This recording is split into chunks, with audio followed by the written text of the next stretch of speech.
Hello guys, welcome to channel guys. ICR practice set की series में यहाँ पर प्रैक्टिस सेट नंबर 2 होने वाला है। तो गाइस देखिए, बहुत सारी गलतियाँ थी पिछले प्रैक्टिस सेट में, ये मानता हूँ, लेकिन ये जो प्रैक्टिस सेट है ना, बहुत ही केयरफुली बनाया गया है और बहुत ही ज़्यादा यहाँ पर आपके सिलेबस पे आधारित है। ठीक है, तो ये प्रैक्टिस सेट कीजिए, 100 के 100% इसमें हम करने वाले हैं। और आप लोग इस बार अपना स्कोर ज़रूर बताइएगा कि आपने कितना यहाँ पर सही किया हुआ है। तो बहुत ही अच्छे प्रश्न हमने इसमें डाले हुए हैं। तो पहला प्रैक्टिस सेट अगर आपने अभी तक नहीं देखा है तो उनको जाकर देख लीजिए, और जो भी गलतियां थी पिछले प्रैक्टिस सेट में, इसमें वो सुधारने का भरपूर प्रयास किया गया है। यार कुछ तो गलती हो जाती है ह्यूमन एरर के नाम पर। तो चलिए शुरू कर लेते हैं आज के प्रैक्टिस सेट। वीडियो पसंद आए तो इसको लाइक कर सकते हैं, चैनल को सब्सक्राइब जरूर कर लीजिएगा अगर अभी तक आपने नहीं किया है तो मैं दिखा दूँ, ये पूरा प्रैक्टिस सेट है, हमने इसको पूरा टाइप किया हुआ है। तो एक से एक क्वेश्चन यहाँ पर सारे के सारे मिल जाएंगे, 1 से 100 तक। ये मत समझिएगा कि ये कहीं से कॉपी है इस बार। ठीक है, तो चलिए देख लेते हैं। तो गाइस सबसे पहले हम सामान्य ज्ञान के 25 प्रश्नों को देखेंगे, जो आपके सिलेबस में 25 क्वेश्चन आएंगे। सामान्य ज्ञान में क्या है, आपको स्टैटिक जीके आ सकती है, और जो आपके आईसीआर से रिलेटेड प्रश्न है वो तो बहुत ही इंपॉर्टेंट है। तो चलिए शुरू कर लेते हैं। तो गाइस सबसे पहले प्रश्न की यहाँ पे बात कर लीजिए। तो कहता है कि यूएनआईटीआर यानी कि यूनिटार का फुल फॉर्म क्या होगा। ये बेसिकली आईसीआर से टर्म रिलेटेड है। तो चलिए इसका राइट आंसर देख लेते हैं। तो इसका राइट आंसर हो जाएगा आपका United nation institute for training and research, इसका राइट आंसर हो जाएगा। क्वेश्चन नंबर अगला देख लीजिए। अगले प्रश्न की बात किया जाए तो कहा गया कि द इंडियन एग्रीकल्चर इंस्टीट्यूट यानी कि जो आपका IARI है ना, उसको समानता किस नाम से जानता है, इसी जाना जाता है। तो इसका राइट आंसर क्या हो जाएगा, पूसा संस्थान। इसको किसी नाम से जानता है, पूसा संस्थान के नाम से हम इसको जानते हैं। ये इसका राइट आंसर हो जाएगा। बहुत ही इंपॉर्टेंट प्रश्न है। क्वेश्चन नंबर अगला देख लीजिए। अगले प्रश्न की बात करें तो कहा गया इसमें कि निम्नलिखित में से कौन भारत में कृषि शिक्षा और अनुसंधान के समन्वय के लिए जिम्मेदार एक स्वायत्त निकाय है, ये आपको बताना है। तो इसका राइट आंसर हो जाएगा ICAR। ठीक है, ICAR जो संस्था है ये हमारे कृषि शिक्षा और अनुसंधान से समन्वय के लिए एक जिम्मेदार स्वायत्त निकाय है, याद रखेंगे। चलिए क्वेश्चन नंबर अगला देख लीजिए। अब जीके के प्रश्नों पे देखेंगे तो कहता है यहाँ पर कि भारत का प्रवेश द्वार किसे कहा जाता है। तो भारत के प्रवेश द्वार के रूप में अगर जाने तो इसको कहा जाता है मुंबई को। मुंबई इसका राइट आंसर हो जाएगा। क्वेश्चन नंबर अगला देख लीजिए। अगर अगले प्रश्न की बात करेगा इस तो इसमें कहा गया कि पानीपत का तृतीय युद्ध कब हुआ था। तो पिछले प्रश्न में मैंने शायद कुछ में गलत बता दिया था। तो तृतीय युद्ध की बात करते अगर पानीपत के, तो देखिए वो हुआ था अहमद शाह अब्दाली और मराठाओं के बीच में। कब हुआ था, 1761 में हुआ था। चलिए इसके ऑप्शन देख लेते हैं अगले। तो इसका राइट आंसर क्या हो जाएगा, ऑप्शन नंबर डी यानी कि 1761 में। क्वेश्चन नंबर अगला दीजिए। कुछ करंट के प्रश्नों को भी आपको एग्जाम में जरूर पूछा जाएगा। इस जीके के पोर्शन में कहा गया कि किस राज्य सरकार ने घर में राशन योजना उपलब्ध कराने के लिए दुआरे राशन योजना का उद्घाटन किया है। तो एक नाम दिया गया यहाँ पर दुआरे राशन योजना। यह किसके द्वारा चालू करी गई, इसको चालू किया गया है उड़ीसा सरकार के द्वारा, याद रखेंगे। उड़ीसा सरकार के द्वारा इस योजना को चालू किया गया है, दुआरे राशन योजना। क्वेश्चन नंबर अगला देख लेते हैं। अभी ये हाल ही में एक प्रश्न आया, बहुत ही बेहतरीन ये प्रश्न बनने वाला है आपके एग्जाम के लिए। तो कहा गया कि विश्व के अमीर देशों की सूची में सबसे नंबर 1 पर कौन सा है। ठीक है, विश्व के अमीर देशों की सूची में सबसे नंबर 1 पर कौन सा बन गया है, वो बन गया है यहाँ पर चाइना, याद रखेंगे। अमेरिका को पीछे छोड़ते हुए नंबर 1 पर चाइना ने यहाँ पर कब्जा कर लिया है। पूरे विश्व में सबसे अमीर देशों की सूची में चाइना है। क्वेश्चन नंबर अगला देख लीजिए। कहा गया पहला राष्ट्रीय योगासन चैंपियनशिप 2021 का आयोजन कहाँ पर किया गया। ठीक है, राष्ट्रीय योगासन चैंपियनशिप 2021 का आयोजन किया गया आपका भुवनेश्वर में, याद रखेंगे। उड़ीसा की राजधानी भुवनेश्वर आपका राइट आंसर हो जाएगा। ठीक है, क्वेश्चन नंबर अगला देख लीजिए।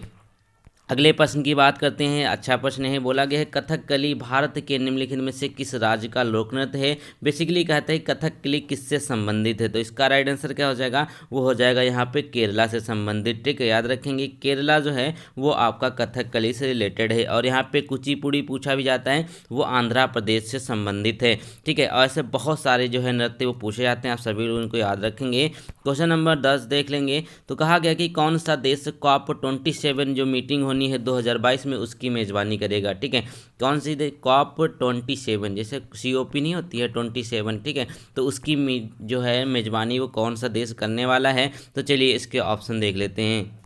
तो दोस्तों वीडियो लाइक ज़रूर करिएगा। तो इसका राइट आंसर क्या हो जाएगा, ये हो जाएगा मिस्र, यानी कि मिस्र के द्वारा COP 27 की इस बार मेज़बानी करी जाएगी। क्वेश्चन नंबर अगला देख लेंगे। तो कहा गया कि भारत के मुख्य चुनाव आयुक्त कौन से हैं। तो इस समय अगर बात करें भारत के जो मुख्य चुनाव आयुक्त हैं ना, वो हो जाएंगे सुशील चंद्रा। सुशील चंद्रा जो है वो चुनाव आयुक्त हैं, और ये किस नंबर के हैं, ये 24वें नंबर के हैं। ये भी याद रखेंगे, ये भी पूछ सकता है। चलिए क्वेश्चन नंबर 12 देख लेते हैं। इसमें कहा गया कि ICAR का मुख्यालय कहाँ पर। बहुत इंपॉर्टेंट प्रश्न है, किसी ना किसी शिफ्ट में ये प्रश्न जरूर आएगा। तो ICAR का जो मुख्यालय है ना, वो कहाँ पर स्थित है, वो हो जाएगा आपका नई दिल्ली में। आपका मुख्यालय इसका स्थित है। ICAR का मुख्यालय जो है वो नई दिल्ली में स्थित है। क्वेश्चन नंबर अगला देख लीजिए।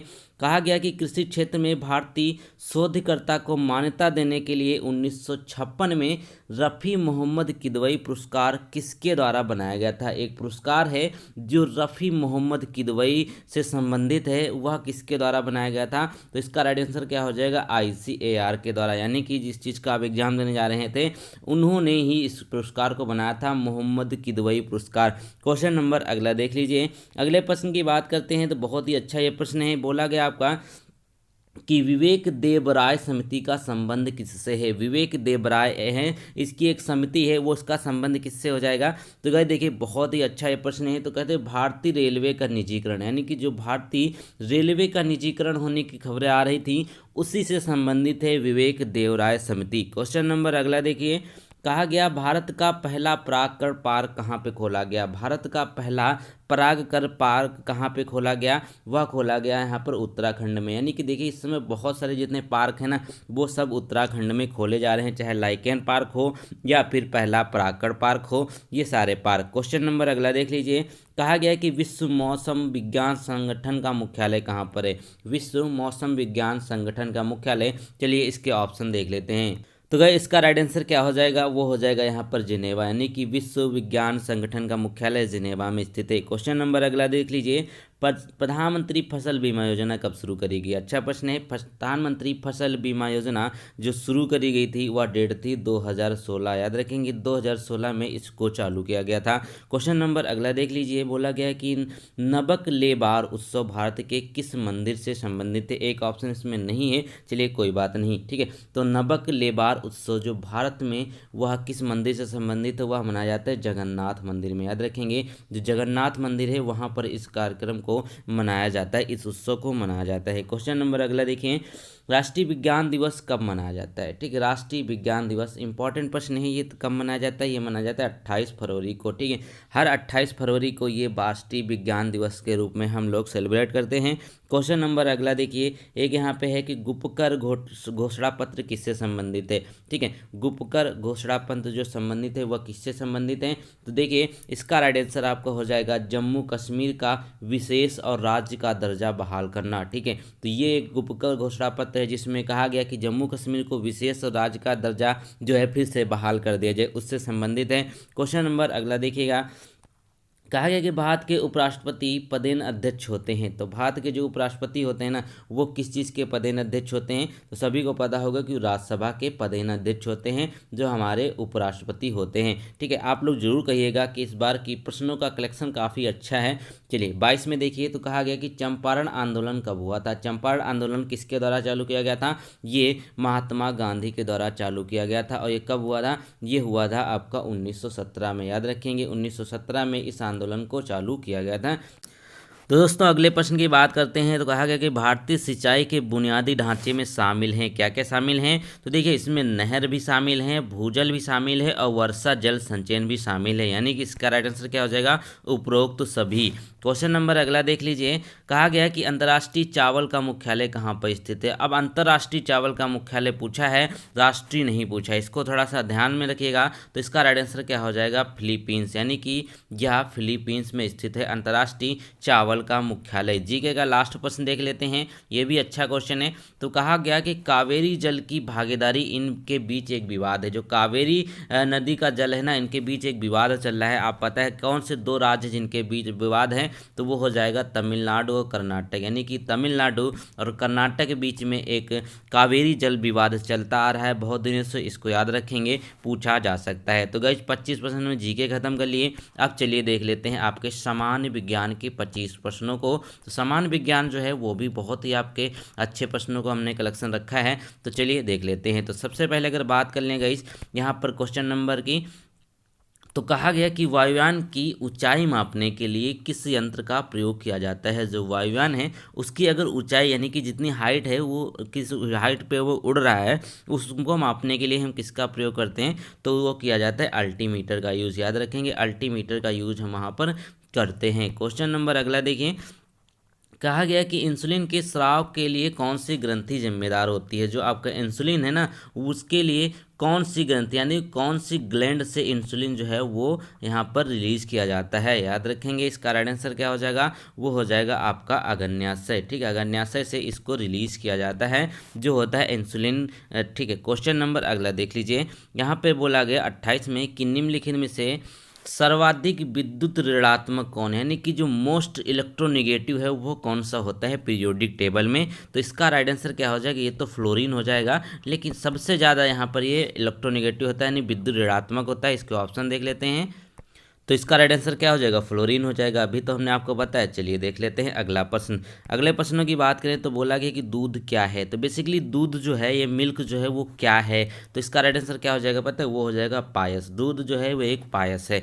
क्वेश्चन नंबर अगला देख लिए, तो यहाँ पे बोला गया कि सूक्ष्म जीवों द्वारा कार्बनिक यौगिकों से अल्कोहल को उत्पादन को क्या कहते हैं। जो सूक्ष्म जीव होते हैं ना उनसे अल्कोहल का उत्पादन किया जाता है, तो बेसिकली उसको कहते क्या हैं, उस प्रोसेस को कहा जाता है यहाँ पर किण्वन। एक प्रोसेस होती है किण्वन, उसको यहाँ पर यूज किया जाता है आपको अल्कोहल बनाने के लिए। क्वेश्चन नंबर अगला देख लीजिए, तो कहा गया कि निम्न में से कौन प्रदूषण नहीं फैलाता है। अब इनमें से जो कौन प्रदूषण नहीं फैलाता है वो आपको इसमें से बताना है। अब देखिए यहाँ पे पहले प्रश्न की अगर बात करें तो देखिए रबड़ का जलना ये प्रदूषण फैलाने का कारक होता है, पेट्रोल का जलना ये भी प्रदूषण फैलाता है। लेकिन यहाँ पर देखें अगर इस ऑप्शन की बात करें तो क्या कहेगा कि सौर ऊर्जा का प्रयोग जो है वो किसी भी तरीके का प्रदूषण नहीं फैलाता है, तो इसका राइट आंसर हो जाएगा आपके लिए सी। ठीक है, क्वेश्चन नंबर अगला देख लें। क्वेश्चन नंबर अगले की बात करते हैं तो कहा गया कि सुक्रोज के अपघटन से क्या बनता है। बेसिकली जो सुक्रोज होता है वो अगर टूटता है, जो उसका ब्रेकडाउन होता है, तो वह किस चीज़ में बनता है, तो इसका राइट आंसर क्या हो जाएगा,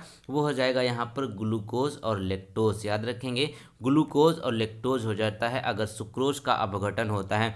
क्वेश्चन नंबर अगला देख लीजिए, इसमें कहा गया कि कपड़ों और बर्तनों को साफ करने के लिए, देखिए बहुत ही बढ़िया प्रश्न है सारे के सारे, जो आपके एनसीईआरटी के ही हैं। ठीक है, सारे के सारे कपड़ों और बर्तनों को साफ करने के लिए प्रयुक्त में क्या प्रयोग किया जाता है, तो कपड़ों और बर्तनों को साफ करने के लिए क्या प्रयोग होता है, वो किया जाता है बाइकार्बोनेट। याद रखेंगे बाइकार्बोनेट यूज किया जाता है कपड़ों और बर्तनों को साफ करने के लिए। क्वेश्चन नंबर अगला है कि मरकरी बेसिकली क्या है। ठीक है, मरकरी क्या है, मरकरी होती है Hg, इसका जो है आप जानते होंगे, और इसका जो और होता है जो अयस्क होता है वो क्या होता है, वो होता है सिने बार। ये भी प्रश्न पूछा जाता है। तो मरकरी बेसिकली क्या है, ये होम टेम्परेचर पे लिक्विड एक यहाँ पे मेटल है। याद रखेंगे लिक्विड जो है वो एक मेटल है, तो इसका मतलब क्या है, ये द्रव धातु, इसका राइट आंसर हो जाएगा द्रव, यानी कि लिक्विड मेटल जो है। क्वेश्चन नंबर अगला देख लेंगे। अगले प्रश्न की बात करें तो कहा गया निम्नलिखित में से कौन कृत्रिम वर्षा के लिए उत्तरदायी होता है। जो कृत्रिम वर्षा होती है ना उसके लिए उत्तरदायी कौन सा होता है, तो उसके लिए होता है यहाँ पर सिल्वर आयोडाइड, यानी कि ये सिल्वर आयोडाइड जो होता है वो कृत्रिम वर्षा के लिए यूज किया जाता है। ये चाइना वगैरह बहुत यूज करता है कृत्रिम वर्षा के लिए, याद रखेंगे। चलिए क्वेश्चन नंबर अगला देख लेंगे। अगले प्रश्न में बात करें तो कहा गया किस गैस को स्ट्रेंजर गैस के नाम से जानता है। स्ट्रेंजर का मतलब क्या होता है, अद्भुत गैस के नाम से भी जाना जाता है। तो स्ट्रेंजर गैस कौन सी होती है, वो हो जाती है जेनॉन। जेनॉन जो गैस है ना उसको स्ट्रेंजर गैस के नाम से भी हम जानते हैं। क्वेश्चन नंबर अगला देख लेंगे तो कहा गया कि कौन से विटामिन जो है मजबूत हड्डियों के लिए आवश्यक है। पूरा प्रैक्टिस सेट करा रहे हैं यहाँ पर 100 में 100। वीडियो को लाइक ज़्यादा से ज़्यादा करें और शेयर जरूर करें भैया। यहाँ पर फ्री प्रैक्टिस सेट कोई नहीं देता, सिर्फ मैं दे रहा हूँ आपको फुल प्रैक्टिस सेट। चलिए पहलता है कौन सी विटामिन जो है मजबूत हड्डियों के लिए आवश्यक है। अब हड्डियों के लिए जो विटामिन आवश्यक होती है वह कौन सी होती है, विटामिन डी होती है। सभी को पता होगा और ये कहाँ से मिलती है, ये धूप से मिलती है। बेसिकली इसका रीज़न कुछ और होता है, लेकिन मोटा मोटी कह सकते हैं आपकी ये धूप से मिलती है। क्वेश्चन नंबर अगला देख लीजिए। तो कहा गया कि मायोपिया क्या है। तो मायोपिया क्या होता है, ये देखिए इसमें बेसिकली ऑप्शन थोड़ा सा हल्के दिए हुए हैं आपके लिए। तो नेत्र रोग है, कान रोग है, गले की बीमारी है। तो इसका राइट आंसर क्या हो जाएगी, ये नेत्र रोग है। मायोपिया क्या होता है, नेत्र रोग होता है। इसी तरीके से हाइपरमेट्रोपिया होता है, प्रेस बायोपिया होता है। ये सारे सारे आंख के रोग हो जाते हैं। क्वेश्चन नंबर अगला देखें। तो कहा गया कि रक्त का कौन सा भाग शरीर की रक्षा के लिए जिम्मेदार होता है। जी यहाँ पे देखें, ब्लड का एक यहाँ पे भाग होता है जो शरीर की रक्षा करता है। तो वह कौन सी हो जाएंगी गाइस, वो हो जाती हैं आपकी जो वाइट ब्लड सेल्स होती हैं, यानी कि जो सफ़ेद रक्त कणिकाएं होती हैं ना, वो आपके शरीर के जो प्रतिरक्षी के रूप में काम करती हैं, आपके शरीर की रक्षा करती हैं। कोई अगर वायरस या जीवाणु या कीटाणु कोई भी आता है शरीर में, तो वो लोग इसको नष्ट कर देती हैं। क्वेश्चन नंबर अगला देख लीजिए। तो 40 में कहा गया है कि निम्नलिखित में से कौन सा एक गलत है। बेसिकली यहाँ पे गलत पूछा गया है। अब हम चारों ऑप्शन इसमें देखेंगे। तो पहला है कि एक भौतिक परिवर्तन आमतौर पर प्रतिवर्ती होता है। प्रतिवर्ती का मतलब क्या होता है, या वाइस वर्सा कह सकते हैं, यानी कि जस्ट उल्टा होता है। तो बिल्कुल होता है, भौतिक परिवर्तन है। अगर उसको मान लीजिए बर्फ़ से पानी बना रहे हैं तो पानी से उसको दोबारा बर्फ़ बना सकते हैं। फिर है यार भौतिक परिवर्तन में कोई नया पदार्थ नहीं बनता है। ये भी कथन यहाँ पे सही है और हमको फाइंड क्या करना है, गलत सेंटेंस। ऑप्शन नंबर अगला देख ले। तो कहता है कि मैग्नीशियम रिबन का जलना एक रासायनिक परिवर्तन है। बिल्कुल है। फिर कहता है कि फलों का पकना भौतिक परिवर्तन का उदाहरण है। बिल्कुल गलत है। एक बार अगर फल पक गया तो दोबारा वो कच्चा नहीं हो सकता। तो ऑप्शन नंबर डी आपका सही हो जाएगा। क्वेश्चन नंबर अगला देख लीजिए। तो एक यहाँ पर सूत्र है आइंस्टाइन के द्वारा दिया गया था, जिसका नाम है E=mc²।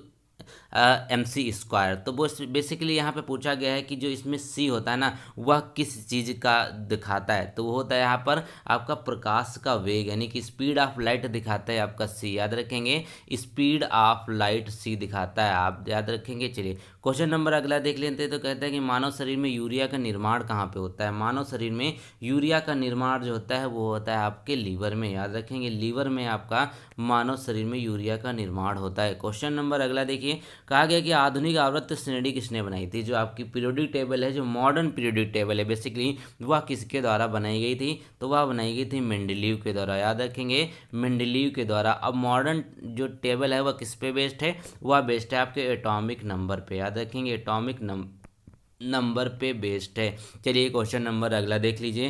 कहता है कि कोशिका का सबसे पहला यहाँ पे पता किसने लगाया था। कोशिका की बात करें, यानी कि सेल जो है उसकी सबसे पहली खोज किसने करी थी।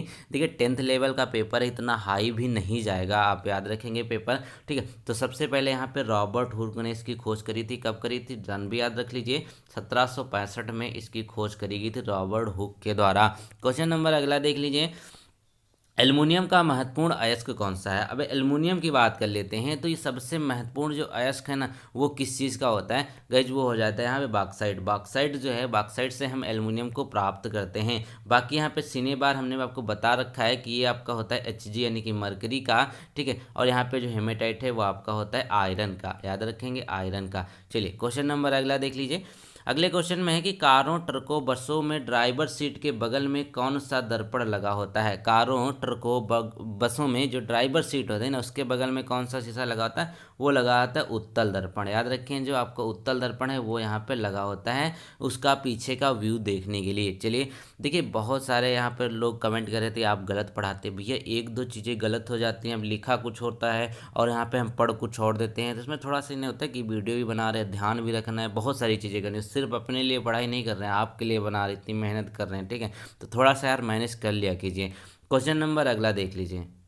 गज अगले प्रश्न की बात करते हैं। तो कहा गया कि निम्नलिखित में से कौन वृक्षारोपण प्रकार का फसल है। अब वृक्षारोपण प्रकार की जो फसल है ना, वो हो जाएगी चाय। यानी कि चाय जो है वो वृक्षारोपित की जाती है, यानी कि इसको पहले कहीं उगाया जाता है, फिर उसको उखाड़ के दूसरी जगह लाया। जैसे धान की खेती होती है, बिल्कुल उसी तरीके से होती है। और यहाँ पे एक ही चीज़ देखिएगा कि साल भर एक फसल होती है जिसको साल भर पानी की आवश्यकता होती है, वो चाय ही होती है। याद रखेंगे इसको। और लेकिन यहाँ पे एक चीज़ खासियत बात है, पानी साल भर उसको चाहिए, लेकिन पानी रुकना भी नहीं चाहिए। याद रखेंगे। क्वेश्चन नंबर अगला देख लेंगे।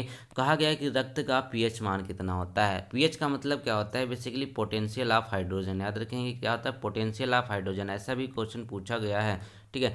अब यहाँ पे कहता है कि रक्त का पीएच कितना होता है, वो होता है 7.4, याद रखेंगे 7.4। क्वेश्चन नंबर अगला है कि बीसीजी का टीका जो है वो किस चीज़ के लगाया जाता है, बीसीजी का टीका किस चीज़ के लिए लगाया जाता है, तो वो इसका राइट आंसर क्या हो जाएगा, वो हो जाएगा क्षय रोग। क्षय रोग क्या होता है, टीबी होता है, टीबी का होता है ट्यूबरक्लोसिस होता है, ठीक है, बहुत सारे नाम होते हैं आपकी टीबी की बीमारी के लिए। चलिए क्वेश्चन नंबर 50 देख लेते हैं। 50 में कहा गया है कि इलेक्ट्रिक कार में प्रयोग की जाने वाली बैटरी में किसका उपयोग किया जाता है।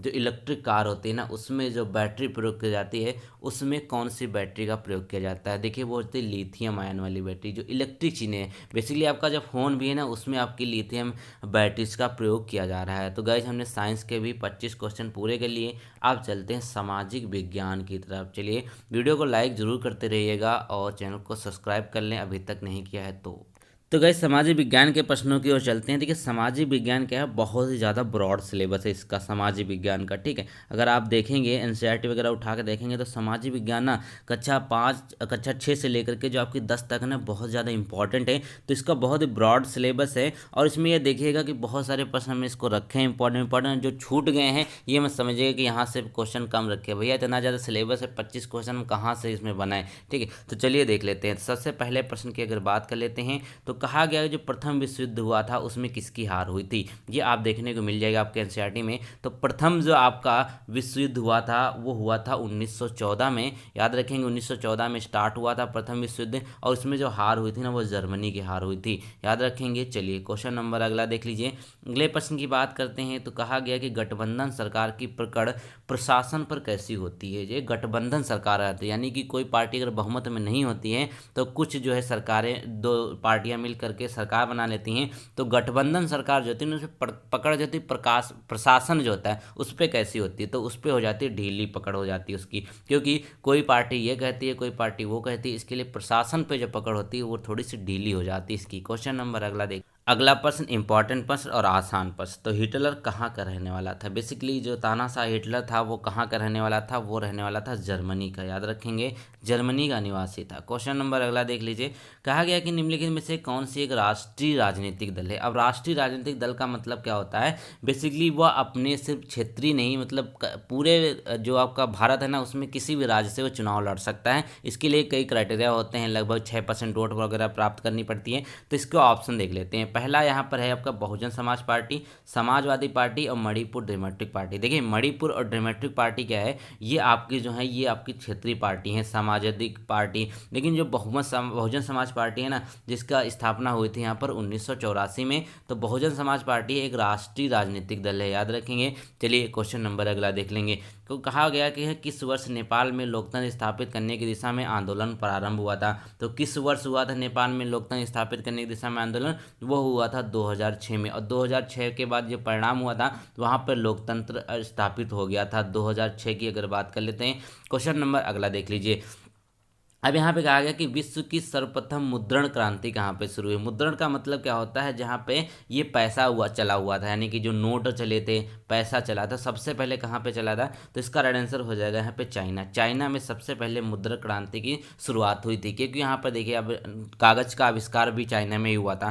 क्वेश्चन नंबर अगला देख लीजिए। तो कहा गया कि लोकतंत्र का प्राण किसे कहा जाता है। बेसिकली देखिए बहुत ही अच्छा प्रश्न है, लोकतंत्र का प्राण किसे कहा जाता है, तो इसका राइट आंसर क्या है, वो हो जाएगा राजनीतिक दल। जो राजनीतिक दल है ना वो लोकतंत्र के प्राण के रूप में जाने जाते हैं। क्वेश्चन नंबर अगला देख लीजिए। कहा गया उपभोक्ता संरक्षण अधिनियम कब पारित किया गया था। इंपॉर्टेंट प्रश्न है। तो उपभोक्ता संरक्षण अधिनियम जब पारित किया गया ना, वह किया गया था 1986 में। कब किया गया था, 1986 में इसको पारित किया गया था। इंपॉर्टेंट है, याद रख के जाएंगे। क्वेश्चन नंबर अगला देख लीजिए।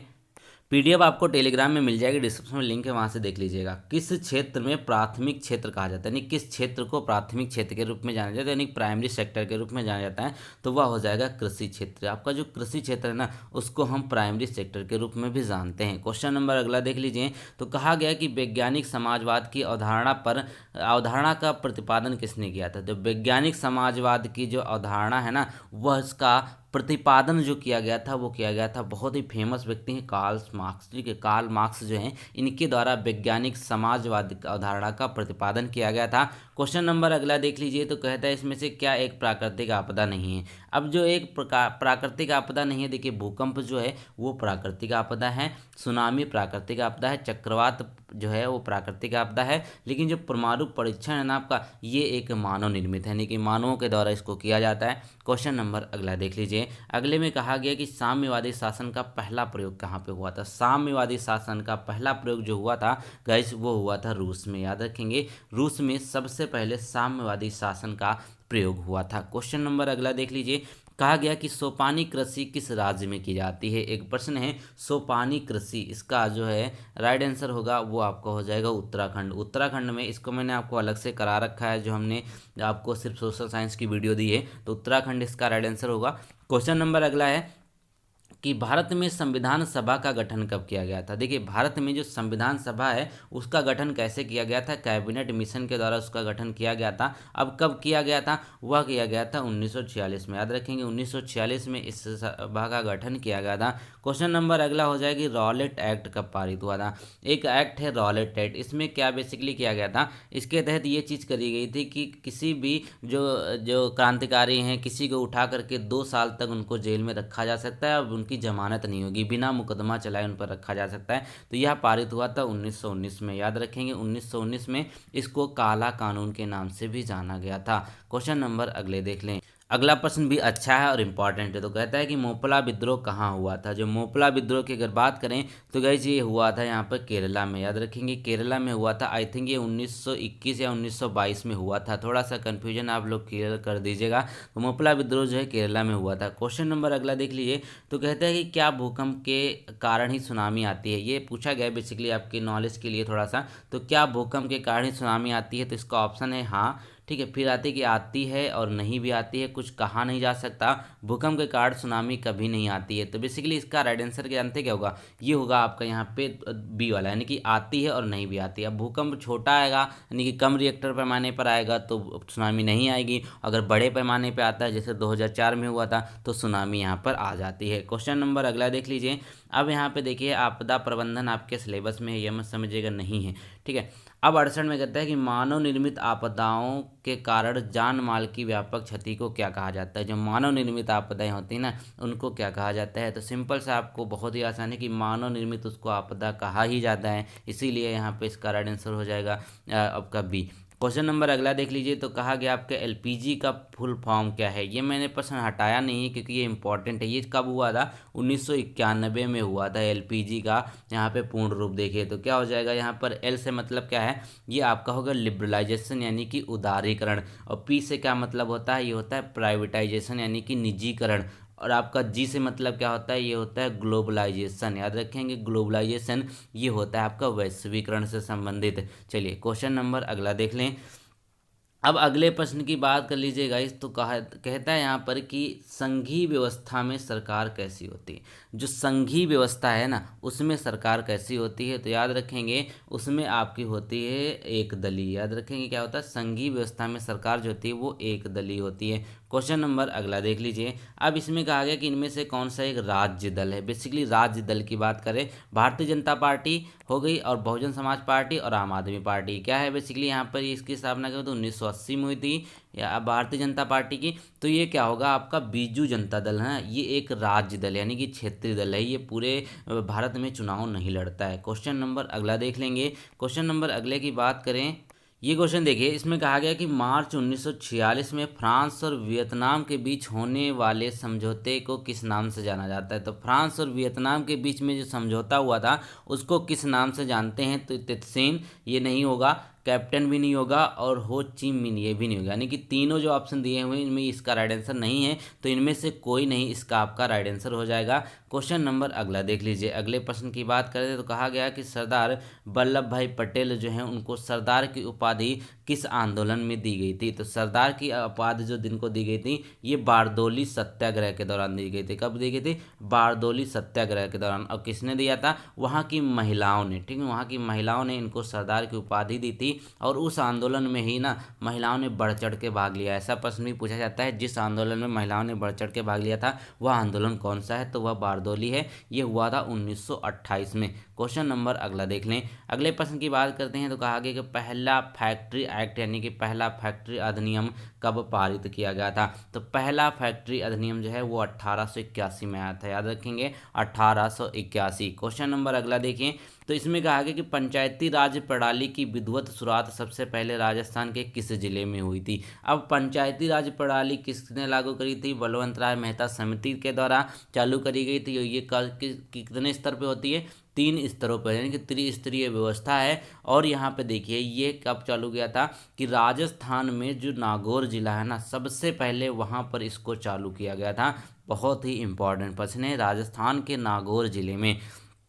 क्वेश्चन नंबर अब देख लेते हैं। यहाँ पे हमने 25 प्रश्न खत्म कर लिए भैया, देखते देखते आपके सोशल साइंस के। अब बचते हैं हमारे मैथमेटिक्स के प्रश्न, चलिए उनको भी हम जल्दी से सॉल्व कर लेते हैं। वीडियो पसंद है तो लाइक करिएगा, क्वेश्चन कैसे हैं ये भी जरूर बताइएगा, स्कोर भी अपना जरूर बताना है आपको। तो गई चलिए मैथ के प्रश्नों को सॉल्व कर लेते हैं। तो मैथ के प्रश्नों में देखिए सबसे ज़्यादा आपके एग्जाम में क्या आएगा, सिलेबस में दिया है वो आएगा आपका नंबर सिस्टम। उसी से शुरुआत करते हैं। तो सबसे पहले यहाँ पर दिया हुआ आपको इक्वेशन और 7 से विभाजित करने को कह रहा है। तो 7 से विभाजित करने के लिए हम इसमें क्या करें, सबसे पहले हम इसको थोड़ा सा ब्रेक करके देखते हैं। तो इसको हम ऐसे लिख सकते कि नहीं लिख सकते, 49 प्लस, ठीक है, और यहाँ पे कितना हो जाएगा 6 की पावर 23, ऐसे इसको लिखा जा सकता है कि नहीं लिख सकता है। और 7 से इसको भाग भी देने को कह रहा है, ठीक है। अब यहाँ पे फिर इसको देखिए, आप इस वाले टर्म को देखिए, इस वाले टर्म को कैसे लिखेंगे, आप इसको अगर हम ऐसे लिखें 21 प्लस 155 ऐसे लिख सकते हैं कि नहीं लिख सकते, बिल्कुल लिख सकते हैं कि ये हो गया आपका। अब इसके बाद जो हमारे जो रहेगा टर्म वो क्या रहेगा, अब 1 की पावर कितनी भी हो कोई फर्क नहीं पड़ता है, फिर क्या हो जाएगा 6 की पावर 23 हो जाएगा और यहाँ पे प्लस यहाँ पे 1 हो जाएगा, ठीक है। ये आपको आगे अगला टर्म। अब इसके बाद अगर हम इसको थोड़ा सा और देखें चेंज करके, ठीक है, इसको अगर 6 की पावर 23 प्लस यहाँ पे देखिए 1 की पावर 23 लिख सकते हैं कि नहीं लिख सकते हैं, क्यों लिख सकते हैं, बिल्कुल लिख सकते हैं, क्योंकि 1 की पावर 23 लिख सकते हैं। अब यहाँ पे आने में 7 हो गया। अब देखिए ऐसे इसमें इन प्रश्नों में क्या होता है, अगर पावर ऑड होती है ना, अगर पावर ऑड होती है तो ऊपर की जो पावर होती है तो आपस में घट जाती हैं, तो क्या हो जाएगा यहाँ पर ये आपकी आ जाएगी 0 आ जाएगी, ठीक है। इसीलिए यहाँ पे इसका राइट आंसर जो होगा वो 0 हो जाएगा। आई होप मैं आपको समझा पाया हूँगा। चलिए अगला प्रश्न देख लेते हैं। गाइस अगले प्रश्न की बात करते हैं। तो कहा गया कि 2 संख्याओं का गुणनफल इतना दिया हुआ है और उनका एचसीएफ इतना दिया हुआ है, तो एलसीएम क्या होगा। तो जैसे ऐसे प्रश्नों में क्या होता है, गुणनफल यहाँ पे 2 संख्याओं का हो जाता है और उसके बाद यहाँ पे क्या होता है, इज इक्वल टू क्या होता है, एलसीएम इंटू एचसीएफ, ये आपका फार्मूला होता है, ठीक है। अब इसमें वैल्यू रख देंगे तो आपका गुणनफल कितना है यहाँ पर 28, ये 0 मतलब 20826 आपका दिया हुआ है। एलसीएम आपका कितना है, एलसीएम आपको निकालना है, इसको मान लेते हैं एक्स मान लेते हैं, एलसीएम ही लिखे रहते हैं, और यहाँ पे 26 हो जाएगा। तो 26 यहाँ पे आ जाएगा इसके नीचे यहाँ से कट करके, ठीक है, क्योंकि यहाँ पे गुणा करते भाग करेगा। अब इस 26 से हम इसको अगर काटेंगे ना तो कितना आ जाएगा, देखिए पहले आपको 2 से काटे 2 13 हो जाएगा, फिर 2 1 2 हो जाएगा, यहाँ पर हो जाएगा 2 चक्कू 8 2 1 2 2 3 6 104 और 13 हो जाएगा। फिर 13 से डायरेक्ट कर जाए, 13 8 104 और 13 कम 13 यानी कि 801 आपका राइट आंसर आ जाएगा, 801। अरे यार कितना भी कोशिश करो गाइज थोड़ा बहुत तो गलत हो जाता है, ऑप्शन आपको कहीं नहीं मिल रहे हैं, तो इसका मतलब क्या है 801 आपका राइट आंसर हो जाएगा। चलिए क्वेश्चन नंबर अगला देख लेते हैं। अब अगले प्रश्नों की बात कर लीजिए गाइज। यहाँ पे देखिए एक प्रश्न दिया हुआ है, तो इसमें कहता है कि बस में 30 लीटर यहाँ पे आपको 450 मिलीलीटर पेट्रोल भरा गया है और 15 दिनों में 21 लीटर 350 मिलीलीटर पेट्रोल का इस्तेमाल किया गया है, तो बस में कितना पेट्रोल बचा है। अब 15 दिनों में यहाँ पे 21 लीटर 350 मिलीलीटर पेट्रोल का इस्तेमाल कर लिया गया और 30 लीटर 450 मिलीलीटर इसमें था, तो सिंपल सा कुछ नहीं करना है, इसमें से बस घटा देना है। अब यहाँ पे 450 में से 350 घटेगा तो 100 मिलीलीटर आ जाएगा, ठीक है, 100 मिलीलीटर आ जाएगा। फिर यहाँ पे 30 में से 21 घटता है तो 9 यहाँ पे लीटर आ जाएगा, ठीक है। तो क्या हो जाएगा आपका रेट 9 लीटर 100 मिलीलीटर। तो ये बहुत ही आसान था, ये हो गया। क्वेश्चन नंबर अगला देख लें। यहाँ पे बोला गया है कि किस संख्या में अपरिमेय वर्गमूल है, यानी कि अपरिमेय वर्गमूल है किस संख्या में। तब ध्यान से देखिए, ये आपका होता है 21 का वर्गमूल, तो ये आपका परिमेय हो जाएगा। फिर यहाँ पे देखिए अगर आप 169 देखेंगे 13 का हो जाता है, 625 भी आपका हो जाता है, लेकिन 920 की बात कर लेते हैं, यह किसी का वर्गमूल नहीं होता है, ठीक है। तो यही आपका राइट आंसर हो जाएगा option number B. Question number अगला देख लेंगे। तो यहाँ पे बोला गया कि राधिका ने अपनी बाइक को 20% और X% की दो क्रमिक छूट पर बेची। यदि बाइक का अंकित मूल्य 800 है और वह 560 पर बेची तो X का मान ज्ञात करना है। बेसिकली यहाँ पर ये पूछा गया। तो सबसे पहले क्या करेंगे, फर्स्टली हम इसमें क्या करेंगे, ये चीज़ देख लेते हैं कि 20% पे उन्होंने कहा। तो 800 रुपये उसका अंकित मूल्य था। 800 का अगर 20% देखें, 20% यहाँ पे उन्होंने छूट दी। अब छूट देने का मतलब क्या है, अगर कोई वस्तु 100 में थी वो 80 में हो जाएगी, नहीं हो जाएगी। 20% छूट के बाद 80 में हो गई।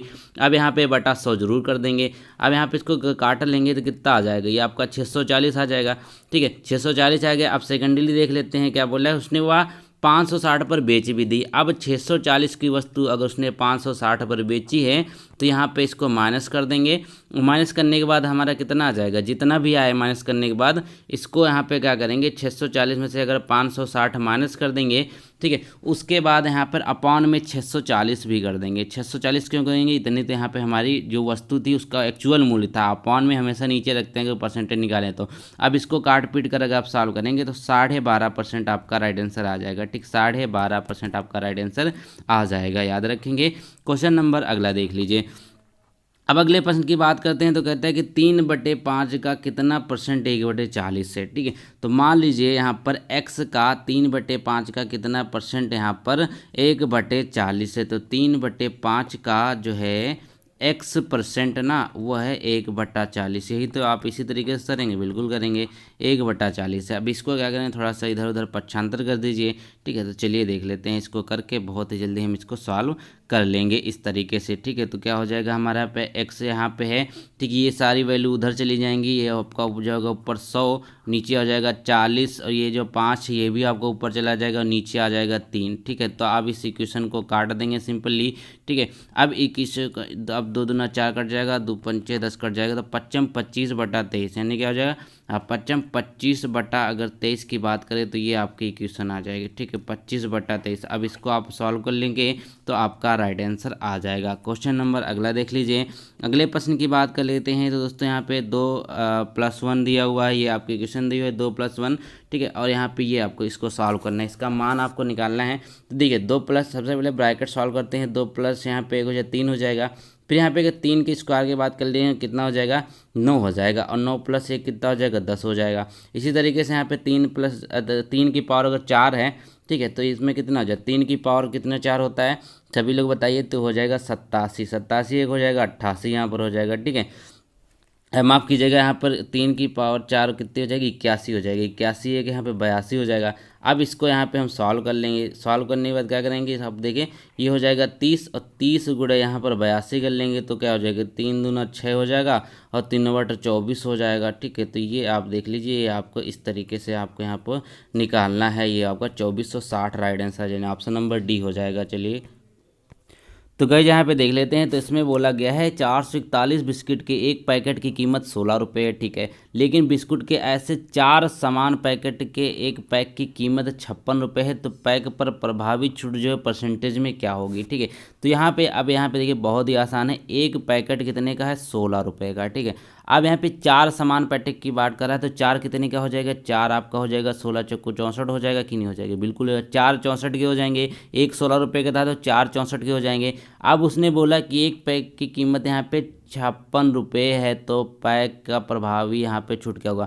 अब यहाँ पे ये 4 सामान की पैकेट 56 रुपये है, बेसिकली होना कितना चाहिए था, यहाँ पर 64 होना चाहिए, 56 है। अब इसका डिफरेंस कितना आ जाएगा, 8 आ जाएगा। अब 8 यहाँ पे जो डिफरेंस है यही तो यहाँ पे छूट बोला है कि ये कितना 8 रुपये की छूट आई हुई है। ठीक है, 64 का था उन्होंने 56 में बेचा तो 8% की 8 की छूट आई है 8 रुपये की। तो 8 यहाँ पे इसका परसेंटेज निकाल लेंगे, अपान में रख देंगे 64, क्योंकि 64 क्यों रखेंगे, क्योंकि जो एक्चुअल मूल्य होता है वही नीचे रखते हैं। तो 8 × 64 हो जाएगा, और 100/8 जो है वो किसकी वैल्यू होती है, 100/8 जो होती है वो होती है 12.5%। इसको काट देंगे। ठीक है, आपका राइट आंसर आ जाएगा 12.5%, यानी कि ऑप्शन नंबर डी आपका सही हो जाएगा। इसको कर लीजिएगा, बहुत ही आसान था। क्वेश्चन नंबर अगला देख लेते हैं। अगले प्रश्न में क्या है, बोलता है कि इसकी मध्यिका ज्ञात करनी है। अब मध्यिका के लिए क्या करते हैं हम गाइस, देखिए जो आपके टर्म दिए होते हैं ना, इन सबको हम पहले आरोही क्रम में लिखते हैं। आरोही का मतलब क्या होता है, सबसे पहले छोटा लिखते हैं, फिर यहाँ पे देखिए बड़ा लिखते हैं, और उसके बाद यहाँ पर उससे बड़ा, और फिर सबसे लास्ट में सबसे बड़ा। ठीक है, ये हो गया। अब आरोही का मतलब क्या है, बेसिकली ये हो गया। अब मध्यिका का मतलब क्या होता है, जो आपकी बीच की दो संख्याएं हैं, ठीक है। तो यहाँ पे कौन सी, ये 20 और 22, 20 और 22 का टोटल कर लेंगे, ये दोनों को जोड़ देते हैं, 20 + 22 कितना हो जाएगा आपका यहाँ पर, अपान में 2 कर देते हैं, तो कितना हो जाएगा यहाँ पर, ये आपका हो जाएगा 42 हो जाएगा। तो यहाँ पे 21 राइट आंसर हो जाएगा। आप 21 दूना 42 होता है ना, 21 आपका राइट आंसर हो जाएगा। क्वेश्चन नंबर अगला देख लेते हैं। तो बोला गया कि 300 प्रश्नों की एक परीक्षा में कुणाल ने 60% स्कोर किया, प्रत्येक एक प्रश्न एक अंक का, तो कुणाल कितने प्रश्न में अंक गलत उत्तर दिए। अब 300 का 60% उन्होंने सही किया है, ठीक है, 300 का 60% उन्होंने बिल्कुल सही किया है, तो क्या हो जाएगा 36 18, तो 180 प्रश्नों का उन्होंने सही आंसर दिया है, ठीक है। अब 180 प्रश्नों का सही आंसर दिया है, तो 300 में से अगर 180 माइनस कर देंगे तो गलत प्रश्नों की संख्या आ जाएगी कि नहीं, 120 आ जाएगी, बिल्कुल आ जाएगी। तो 120 इसका राइट आंसर है। क्वेश्चन नंबर अगला देख लीजिए। अब अगले प्रश्न की बात करेगा इस, तो इसमें कहा गया कि 10%, 15% और 20% के क्रमागत छूट है। तो ऐसे प्रश्नों क्या करते हैं, ऐसे करते हैं बिल्कुल। तो 10% है मतलब ये 90। अब छूट की बात करें, मान लीजिए कि 100 रुपये थी, तो उस पर यहाँ पे छूट हो गई, फिर ये आपका 85 हो गया, फिर यहाँ पे आपका हो गया 80 हो गया। पान में सब में 100 तो रखेंगे ही, क्योंकि परसेंटेज की बात कर रहे हैं, ठीक है। अब इसको हम यहाँ पे काट देंगे, इसको काटेंगे, इसको काटेंगे, ठीक है, ये कट गया और ये यहाँ से कट गया, ठीक है। अब हमारा कितना, ये देखिए यहाँ पे 17, ये आपका 5 से काटेंगे, ठीक है, 5 दूनी 10 हो जाएगा, ठीक है, 20 हो जाएगा, और यहाँ पे 17 × 5 = 85 हो जाएगा, ठीक है। आप इसको और सॉल्व कर लीजिएगा और आपका राइट आंसर निकल कर सामने आ जाएगा। इन सबको सॉल्व करके आप इसका राइट आंसर निकाल सकते हैं। चलिए क्वेश्चन नंबर अगला देख लेते हैं। अगले प्रश्नों की बात कर लीजिए। गए थे यहाँ पे 87 दिया हुआ है कि इसमें से सबसे बड़ी भिन्न आपको ज्ञात करनी है।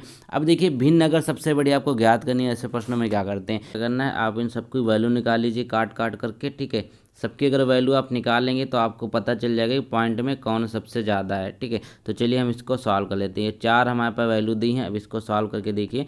तो आप देखिए अगर 4/3 के अगर हम यहाँ पे देखे करते हैं तो कितना, जब पॉइंट लगाएंगे 0 बढ़ाएंगे, 4 7 28 हो जाएगा, बचेगा यहाँ पे 2, और 2 के बाद एक और 0 लगाएंगे तो हो जाएगा 25, तो पॉइंट बजाते इसकी वैल्यू आ जाएगी।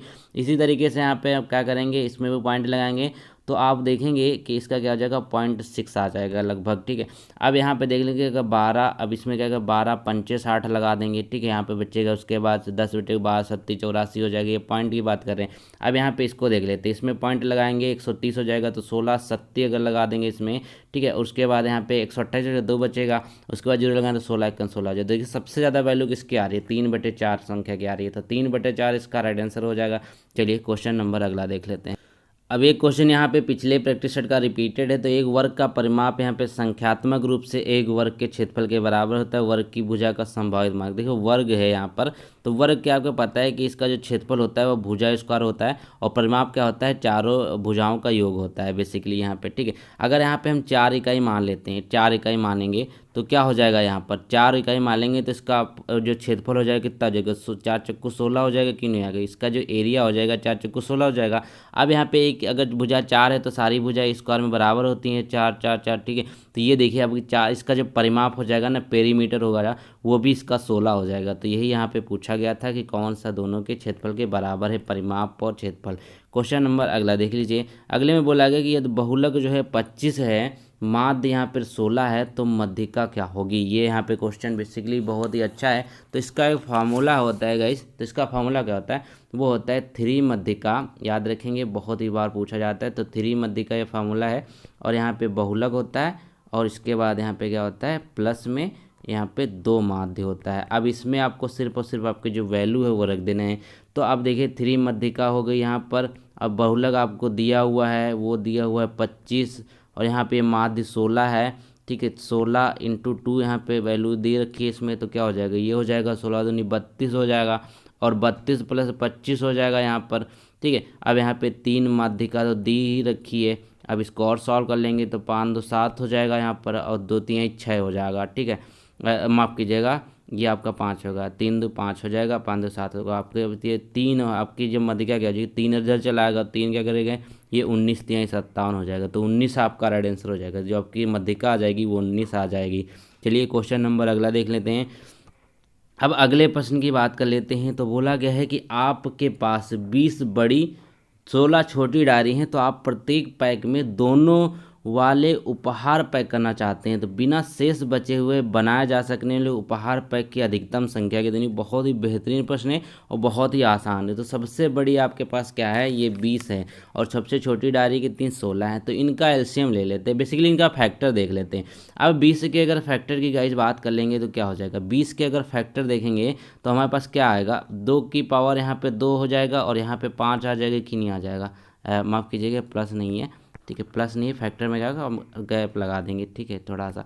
अब यहाँ पे देखेंगे तो क्या हो जाएगा, अब यहाँ पे देखिए तो 2 की पावर यहाँ पे क्या हो जाएगा, 2 हो जाएगा, ये इसका भी इसका फैक्टर था कि 16 का फैक्टर क्या होगा, 16 का फैक्टर यहाँ पे हो जाएगा 2 की पावर 4 हो जाएगा, ठीक है ये फैक्टर हो गए। अब सिंपल सा आपको क्या करना है, इनमें देखना है कॉमन क्या है। अब कॉमन क्या है, बेसिकली 2 की पावर 2 और 2 की पावर 2, ठीक है 2 की पावर 2 ये कॉमन है तो क्या हो जाएगा, ये 4 हो जाएगा, यानी कि आपकी जो अधिकतम संख्या है वो 4 हो जाएगा। बी आपका राइट आंसर हो जाएगा, ठीक है याद रखेंगे, बहुत ही आसान था।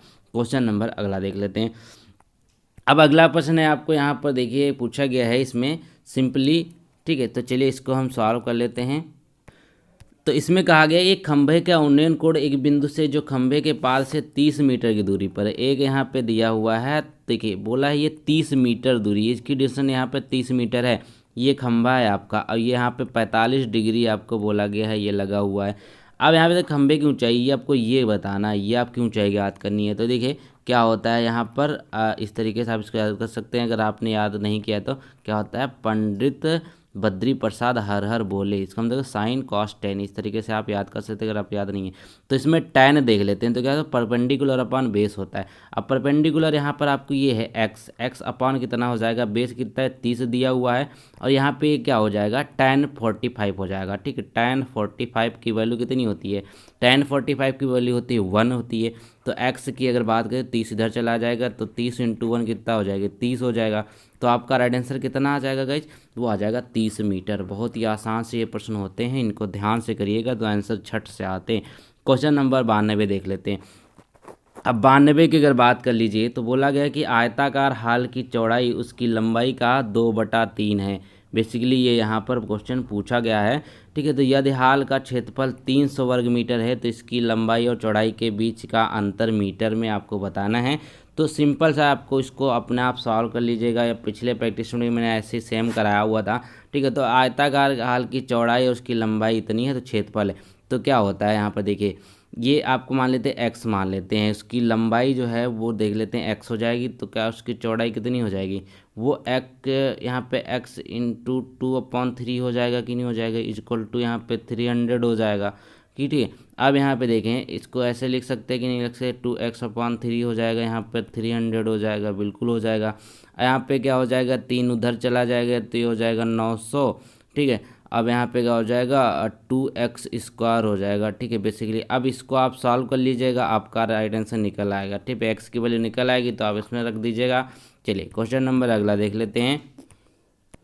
गाइस यहाँ पे देखिए कहता है कि दो निरंतर संख्या के वर्ग के बीच का अंतर यहाँ पे 25 दिया हुआ है, तो संख्याएं क्या होंगी, तो दो निरंतर संख्या वर्ग के बीच का अंतर है तो इसको ऑप्शन से आपको चेक करना पड़ेगा। तो ऑप्शन नंबर अगर हम बी देख लेते हैं तो 12 का यहाँ पे स्क्वायर कितना होता है, 12 का यहाँ पे स्क्वायर होता है 144 और यहाँ पे 13 का स्क्वायर कितना होता है, 13 का स्क्वायर होता है 169 होता है, ठीक है।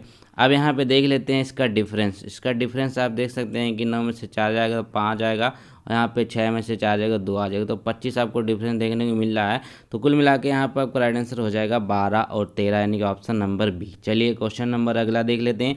अगले प्रश्न की बात कर लीजिए तो कहा गया इसमें कि 25 और 24 के वर्गों के योग में से कौन सी छोटी संख्या घटाई जाए ताकि प्राप्त होने वाली संख्या पूर्ण वर्ग हो जाए। ये यहाँ पे बोला गया 25 और 24 के वर्गों के योग से, ठीक है। तो 25 और 24 के वर्गों के योग से कौन सी संख्या, तो गाइस चलिए देख लेते हैं, इसको कर लेते हैं। तो देखिए 24 का यहाँ पे क्या होता है, 24 का स्क्वायर क्या हो जाएगा, यहाँ पे बोला गया 25 का स्क्वायर, दोनों को हमको जोड़ लेना है। तो क्या हो जाएगा, ये 576 हो जाता है 24 का और यहाँ पे 625 हो जाता है 25 का, दोनों को जोड़ेंगे तो कितना आ जाएगा 1201 आ जाएगा। अब 1201 आ गया तो आप इसमें से ऑप्शन को देखना है कि किस में से क्या घटा दें कि नियरेस्ट वाला जो आ जाए, ठीक है। तो 1201 में से अगर हम यहाँ पर 45 घटा के देखें तो क्या आ जाएगा, 1156 आ जाएगा कि नहीं आ जाएगा, हाँ 1156 आ जाएगा। अब 1156 जो अगर ध्यान से देखेंगे 34 का आपका स्क्वायर होता है, याद रखेंगे 34 का स्क्वायर होता है। तो यही तो आपको पूछा गया था, 1156 आपका हो जाएगा, 34 का स्क्वायर हो जाएगा, तो 45 घटाया तो 45 इसका राइट आंसर हो जाएगा। क्वेश्चन नंबर अगला देख लेते हैं।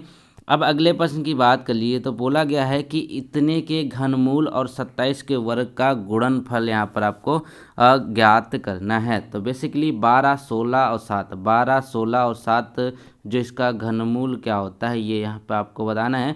तो यह घनमूल इसका 23 का होता है, 23 का घनमूल होता है, आप इसको निकाल भी सकते हैं बेसिकली, ठीक है।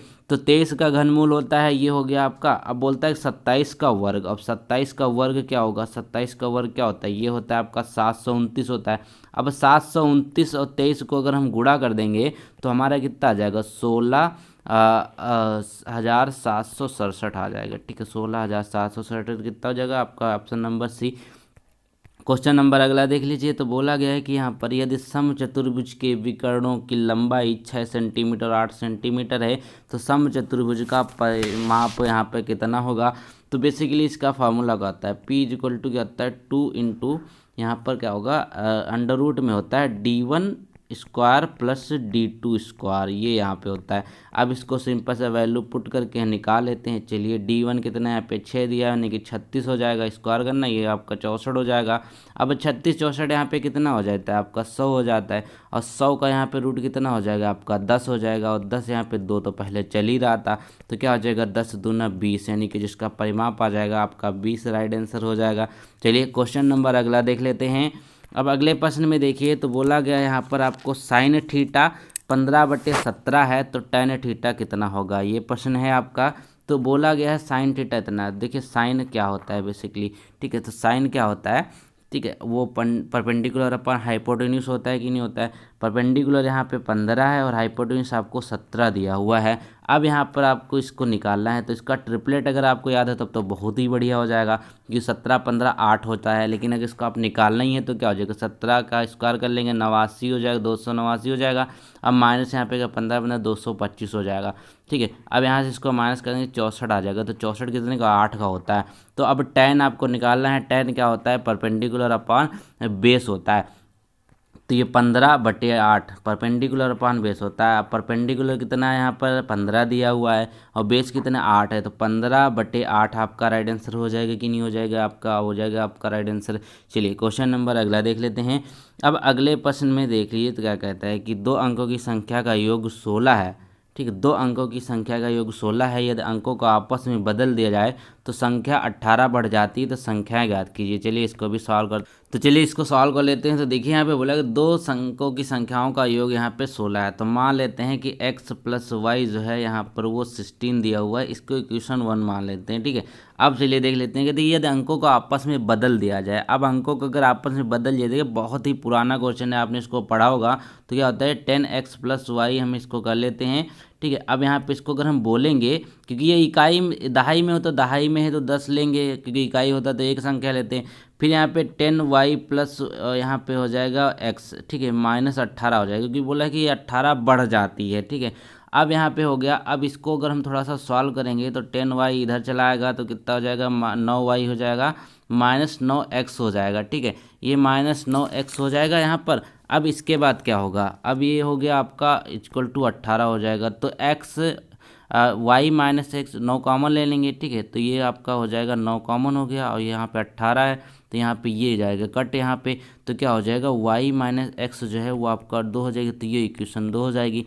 अब इक्वेशन 1 और इक्वेशन 2 को हम सॉल्व कर लेंगे, तो इक्वेशन 1 और इक्वेशन 2 को सॉल्व करेंगे तो y हमारा 9 आ जाएगा, और जो x है हमारा वो आ जाएगा 7 आ जाएगा। तो हमको यही तो बनाना था, तो संख्या हमको बनानी है, तो क्या हो जाएगा 7 9 हो जाएगा। तो यही तो बोला कि संख्या क्या हो जाएगी, तो आपका राइट आंसर हो जाएगा ए वाला। क्वेश्चन नंबर अगले देख लेते गाइज, अगला प्रश्न देख लेते हैं। तो कहता है कि यदि दीवार के 1/6 भाग को नीले रंग से, 1/3 भाग को पीले रंग से और शेष 9 मीटर को सफ़ेद रंग से रंगा जाता है तो दीवार की लंबाई कितनी है, बेसिकली ये पूछा गया है।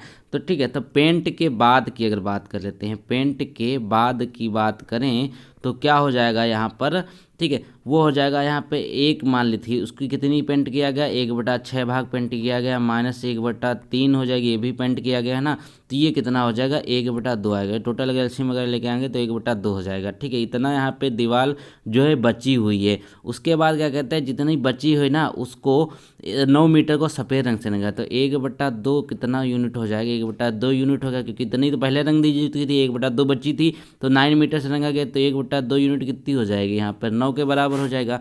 अब 1 यूनिट कितना हो जाएगा, 1 यूनिट बराबर हो जाएगा यहाँ 9 × 2 हो जाएगा, तो ये 18। तो बेसिकली 18 मीटर जो है ना वो आपका राइट आंसर है। 18 मीटर लंबी दीवार थी। आई होप ये क्वेश्चन भी समझ में आ गया होगा। क्वेश्चन नंबर अगला देख लीजिए। अब इसमें बोला गया कि बहुलक फाइंड करना है। बहुलक क्या होता है, जो बहुत ही ज़्यादा होते हैं, ठीक है। बहुलक का मतलब बहुत ज़्यादा, इस तरीके से आप याद कर सकते हैं, जो संख्या ज़्यादा बार दी होती है। अब इसमें अगर देखिए काउंट कर लेते हैं तो आपको 8 पहले काउंट आउट ज़्यादा दिख रहा है, तो 8 1 2 3 4, 4 बार आपको 8 दिया हुआ, 8 दिया हुआ यहाँ पे 4 बार, ठीक है। फिर देख लेते हैं 17 को, तो 1 2 3 4 5, 17 कितनी बार दिया है, यहाँ पर 5 बार दिया हुआ है। 17 जो है 5 बार दिया हुआ है। बाकी यहाँ पर कोई आपको ज़्यादा दिख नहीं रहा, तो 17 ही आपका बहुलक हो जाएगा। याद रखेंगे, जो संख्या ज़्यादा बार दी होती है वही इसका बहुलक हो जाती है। 17 आपका राइट आंसर हो जाएगा। तो गाइज यहाँ पे देखिए मैंने आपको क्या किया, 100 के 100% करा दिया इस प्रैक्टिस सेट में, ठीक है गाइज। 100 के 100% बहुत मेहनत लगती है, कम से कम भाई एक दिन वीडियो आपको ये जो प्रैक्टिस सेट टाइप करने में ना बहुत समय जाता है, तो लगभग 1-1.5 दिन लग जाता है। 1-1.5 दिन के बाद ही आपको प्रैक्टिस सेट मिल पाता है। तो वीडियो को लाइक करें, अगर आप मेहनत समझेंगे तो वीडियो को लाइक करेंगे, चैनल को सब्सक्राइब करेंगे। मिलते हैं प्रैक्टिस सेट नंबर 3 के साथ, ठीक है। प्रैक्टिस सेट नंबर 3 के साथ बहुत ही जल्द।